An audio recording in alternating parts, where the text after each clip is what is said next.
(6월 15일) 목요일 뉴송아의 온라인 큐티를 시작하겠습니다. 오늘 큐티 본문은 레위기 26장 1절부터 13절까지의 말씀이고요.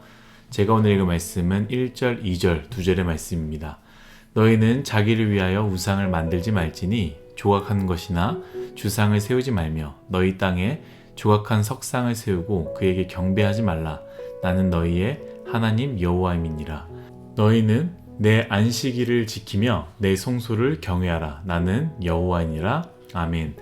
오늘 여러분들과 함께 소박한 그분의 요청, 지겨운 그분의 고백, 소박한 그분의 요청, 지겨운 그분의 고백이라는 제목으로 큐티를 나누도록 하겠습니다. 샬롬. 오늘도 말씀으로 시작하신 여러분 주님의 이름으로 축복합니다. 오늘은 순종에 대한 말씀과 순종했을 때에 따르는 축복에 대한 말씀을 쭉 이야기를 하고 있습니다. 크게는 두 가지를 요청하시죠. 첫 번째는 우상을 만들지 말고, 두 번째는 안식일을 지키라 라는 명령입니다. 그리고 나서 이 명령을 지킬 때에 하나님께서 복을 주시겠다라고 약속하십니다. 여러분들은 오늘 말씀을 어떻게 묵상했는지 모르겠는데요.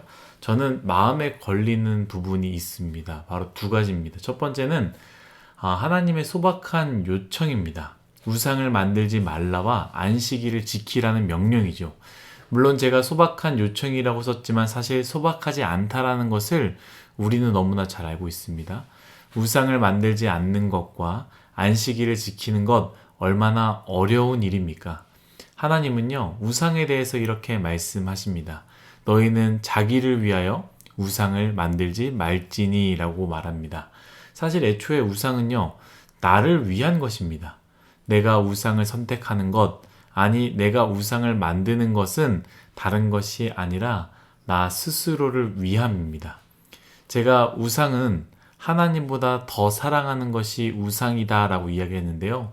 조금 더 쉽게 이해하자면 하나님과 나 사이에 아무것도 없어야 한다는 것이죠. 어떤 사람 때문에 하나님께 나아가는 것이 불편하고, 어떤 일 때문에 하나님께 나아가는 것이 불편하고, 심지어 어떤 것 때문에 하나님이 두 번째로 되었을 때에 그 사람이, 그 일이, 그것이 바로 우상이 된다라는 것이죠. 그런데 하나님이 무엇이라고 말씀하십니까? 나는 하나님을 너무 사랑하고 싶은데 갑자기 하늘에서 우상이 뚝 떨어졌다라고 말씀하시지 않으셨습니다. 하나님은 무엇이라 말합니까? 자기 자신을 위하여 너가 만든 우상이다라고 말합니다. 우리는 하나님께 나아가는 것이 이것 때문에 저것 때문에 힘들다고 말하지만 하나님은 분명하게 이 부분을 간파하셔서 이야기하십니다. 그것은 너가 스스로를 위해서, 너 자신을 너무 사랑함으로 너가 만든 우상 때문에 그런 거야 라고 말씀하시는 것이죠. 안식일도 마찬가지입니다. 세상 방식에 대한 저항이라고 했습니다. 세상의 방식을 따르지 않겠습니다 라고 선언하는 것이 바로 안식일을 지키는 것이죠. 하나님이 요청하신 두 가지, 어찌 보면 우리 인생 가운데 가장 어려운 요청일 수 있습니다. 그런데 하나님의 입장에서는 소박한 요청입니다.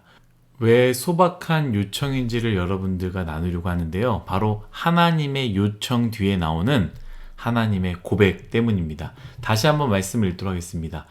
너희는 자기를 위하여 우상을 만들지 말지니 조각한 것이나 주상을 세우지 말며 너희 땅에 조각한 석상을 세우고 그에게 경배하지 말라. 나는 너희의 하나님 여호와임이니라.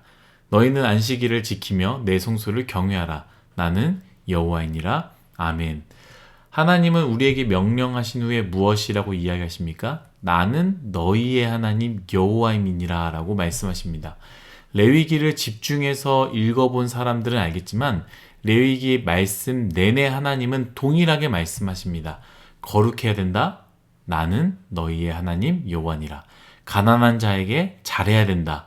나는 너희의 하나님 여호와입니다.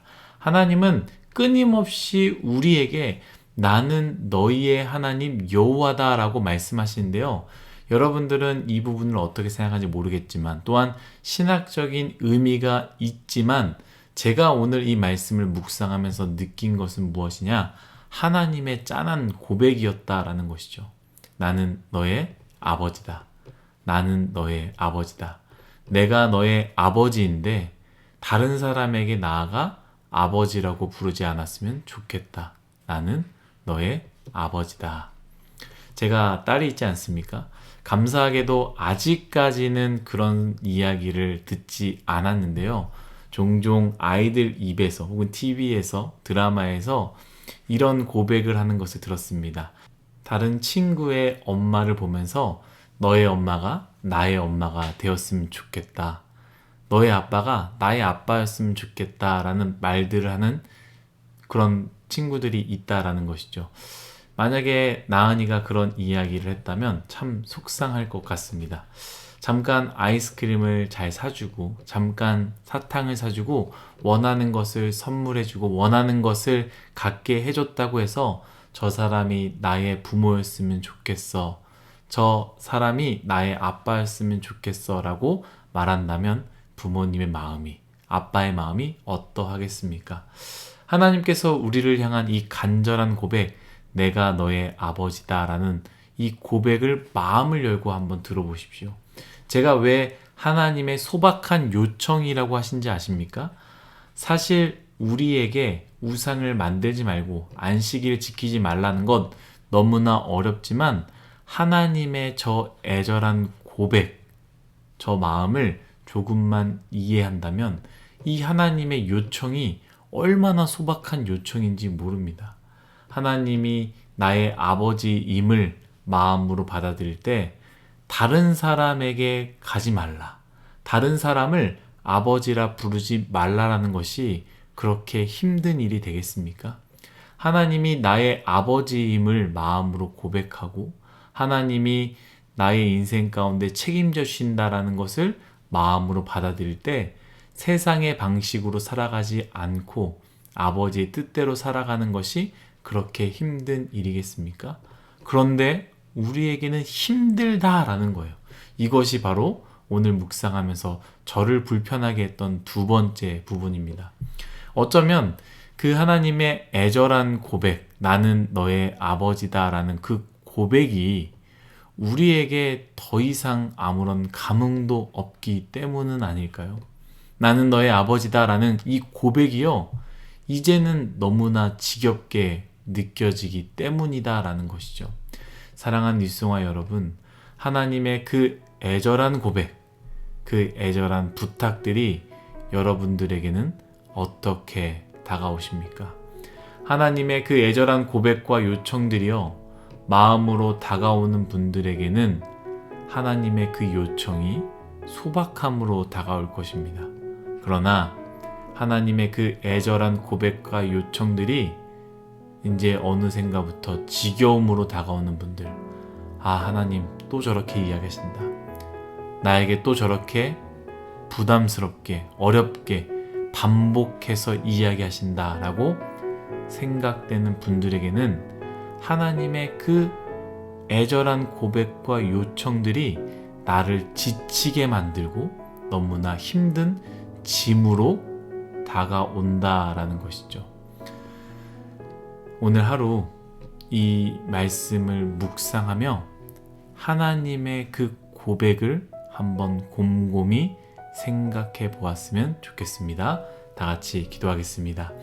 하나님, 하나님의 그 애절한 고백과 요청들이 진심으로 내 마음으로 받아들이게 하여 주시고, 그 마음으로 받아들일 때에 하나님의 그 요청이 정말 소박한 요청임을 깨닫고 그렇게 행하고 믿음으로 나아가는 우리 뉴스송화의 모두가 되게 하여 주옵소서.